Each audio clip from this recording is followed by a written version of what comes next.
आज आपण बनवणार आहे अंड्याचं कालवण. त्याच्यासाठी बघा मी 4 अंडी उकडून घेतली. तर हे अंडे आपण कुकरला उकडून घेतली. त्याच्यासाठी लागणार आहे आपल्याला मसाला.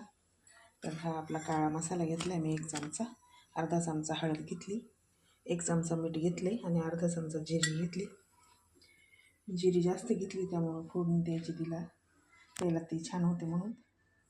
आणि हे पीठ घेतले आपण बाजरीचं चिमूटभर, तर कालवणाला छान टेस्ट येते म्हणून ते पीठ टाकायचं असतं.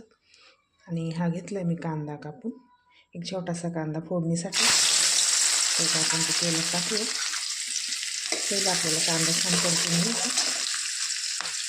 त्याच्यानंतर सगळे मसाले त्याच्यामध्ये टाकायचे. कांदा गुलाबी रंगावर परतल्यानंतर हा घेतले आपण वाटून. हे वाटणामध्ये आपण वाटले बघा कोथिंबीर, थोडेसे चणे भाजून, एक कांदा मीडियम साईजचा कापून मी तळून घेतला होता आणि चणे पण तळून घेतले होते आपले नेहमीप्रमाणे. तसंच खोबरं घातलं होतं आपण थोडंसं, 2 हिरव्या मिरच्या टाकल्या होत्या.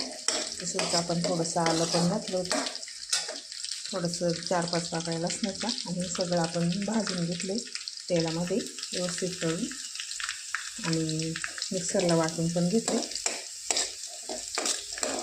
हा कांदा परतला, त्याच्यामध्ये आपल्याला वाटण टाकायचं. वाटण छान परतून घ्यायचं म्हणजे तरी छान येते. आता टाकूया जिरी, अर्धा चमचा जिरी आपण घेतली होती, ती फोडणीसाठी टाकली पहा. तर जिरी टाकल्यानंतर जरा जास्त वेळ ठेवायची, तिला छान तडका बसून द्यायचा म्हणजे कालवण त्याची टेस्ट कालवणामध्ये उतरते बघा. तर जिरी टाकून घ्यायची. आता आपल्याला टाकायचं हळद, तर अर्धा चमचा हळद मी घेतली होती ती पण त्याच्यात टाकूया. त्याच्यानंतर ठेवायचं पीठ, आपण बाजरीचं पीठ घेतो होतं चिमूटभर, ते पण त्यात टाकायचं. त्याच्यानंतर टाकायचा मसाला. आपण काळा मसाला घेतला होता घरी बनवलेला, तर आपण घरी मसालाही बनवतो. तुम्हाला पाहिजे असेल तर कमेंट करा किंवा ऑर्डर करू शकता. तो खूप सुंदर मसाला हा असतो बघा. नॉनव्हेज तर खूप टेस्टीच होता आणि साध्या भाज्या पण छान होतात. तर मसाला परतून झाला. मसाल्यामध्येच आपल्याला मीठ टाकून घ्यायचं म्हणजे ते जळमत नाही आणि असं छान लागतं. तर आपण घेतलं होतं अर्धा चमचा मीठ. त्याची 4 माणसांची भाजी, त्याच्यामुळे मीठ कमीच टाकते मी. तुमच्या गरजेनुसार कमी जास्त करू शकता. आता आपल्याला टाकायचं त्याच्यामध्ये वाटण, तर हे हिरवं. तर मसाला पहिला परतून घ्यायचा व्यवस्थित. मसाला टाकल्यानंतर थोडंसं पाणी टाकून त्याला एक उकळी घ्यायची बघा.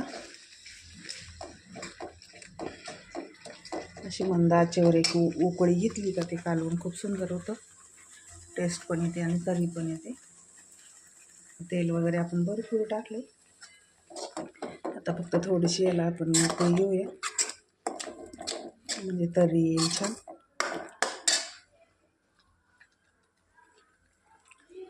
मसाला जेवढा परतून घेऊ, वाटण आणि आपला तिखट मसाला वगैरे, तर संडे मसाला हे काही मी टाकत नाही किंवा अंडा करी मसाला ते काहीच टाकत नाही मी. तर माझा घरचा मसाला सुपच मी वापरते.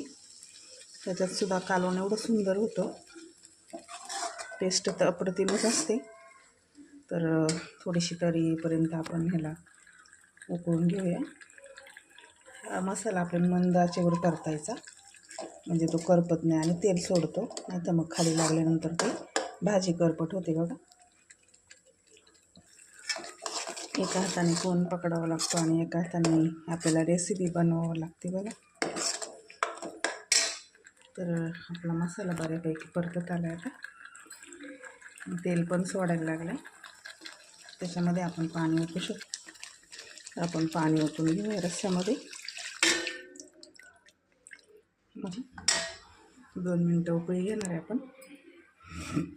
फास्ट गॅस करून घेऊया आणि 2 मिनटं उकळल्यानंतर पुन्हा आपल्याला गॅस मंद करायचा आहे. किती सुंदर तरी आली ती, पाहू शकता तुम्ही. तर कोथिंबीर टाकल्यानंतर भाजी उकळायची नाही जास्त, अशी कच्चीच कोथिंबीर खूप सुंदर दिसते भाजीवरती. पहा किती छान दिसते ते रस्सा. तर इथं पाहू शकता तुम्ही किती सुंदर आले. तर हा आपला घरचा मसाला आहे. आणि याला आपण काहीच बाहेरचं टाकलेलं नाही. अगदी घरच्या मसाल्याची सुंदर आणि टेस्टी भाजी मी बनवली. तुम्ही बनवू शकता माझ्यासारखी. बाजरीच्या भाकरीबरोबर खायला तर खूपच सुंदर लागते. आणि आता थंडी आहे तर तिखट आणि गरमागरम गरम भाज्या छान लागतात खायला. आणि ही तर अंड्याची भाजी आहे, त्यामुळे आपल्याला थंडीमध्ये उष्णतेची गरज असते. तर हे अंडे आपण सहज खाऊ शकतो. किती छान झाले. तर इथं अप्रतिम आले त्याला. अगदी काळ्या मसाल्यातील आपली गावठी झणझणीत भाजी एकदम सुंदर झाली. किती छान दिसते ती. अजून उकळते.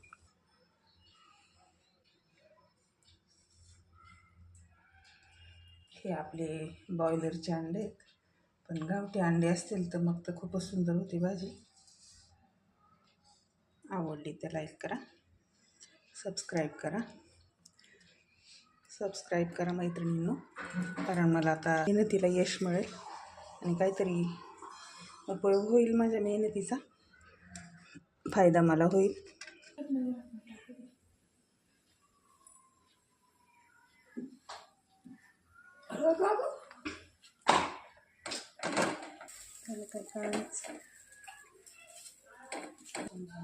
नमस्कार.